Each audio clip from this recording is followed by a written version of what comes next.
hello guys नमस्ते सबैजना सन्चै हुनुहुन्छ होला म पनि सन्चै छु म चाहिँ आजबाट सुरु गरेको मैले भ्लग बनाउन चाहिँ मेरो बहिनीहरू पनि छन् है एकजना यो चाहिँ मेरो काइली बहिनी हो उताबाट चाहिँ मेरो साइली बहिनी लुकेकी छ उयो रुखमा चढेर सेउला काटेका हुन् हैन यिनीहरूले यो चाहिँ साइली बहिनी यता हेर्न नलुक न किन लुक्नु मेरो काको हिरो नि हो र त कति न सेलिब्रेटी जस्तो मुखै देखाउन नहुने जस्तो हेर्न न गाइज अनि उ त्यो माथि बस्नु भएको चाहिँ मेरो बुढा हो है यो चाहिँ केराको बोट है कसैलाई केराको बोट चाहियो भने मलाई सम्पर्क गर्नु होला म केराको बोट हजुरहरूलाई फ्रीमा उपहार दिनेछु जसले मेरो भिडियो हेर्छ त्यसलाई चाहिँ म यो केराको बोट दिन्छु है के अरे ऊ अर्को गाइज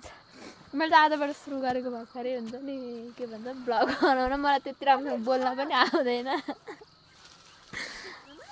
ऊ भारी पल्ट हेर्नु है गाइज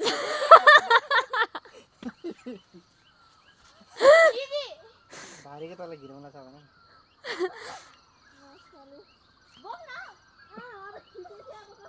ठिक्क भयो तँलाई त अघि मेरो भ्लगमा मुख नदेखाएको हेर्नुहोस् तँलाई त्यही पाप कराएको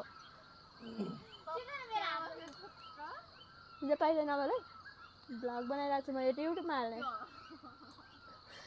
भारी पल्टेर हेर्नु न गाइज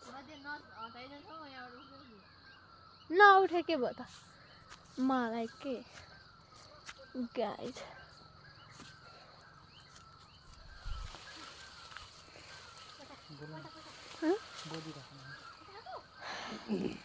डाँडा पाखा छ म चाहिँ माइती घरमा आएको थिएँ कि त्यतिकै घरमा बस्दा बस्दा बोर लाएर म हिजो माइती घरमा आएको थिएँ अनि आज यिनीहरू चाहिँ यहाँ घाँस काट्न आएको थिएँ त्यही भएर म पनि बारीमा आएको गाइज मेरो भिडियो हेर्नु होला मेरो बहिनी चाहिँ भारी बोकेर आउँदैछ नै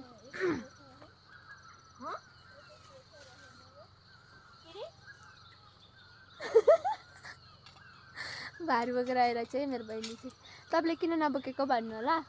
म चाहिँ माइत आएको हो नि त अनि त्यही भएर म पाहुना हो कि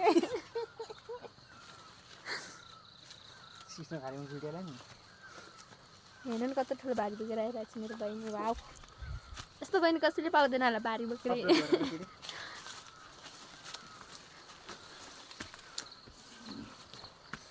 यता चाहिँ मकै सकै सिमीहरू रोपिरहेको छ हुन्छ नि अनि यता आँपको बोट पनि छ है हाम्रोमा आँप पनि सानो सानो फलिरहेको छ भदौमा मात्र पाक्छ हाम्रो यो आँप चाहिँ भदौमा खान आउनु होला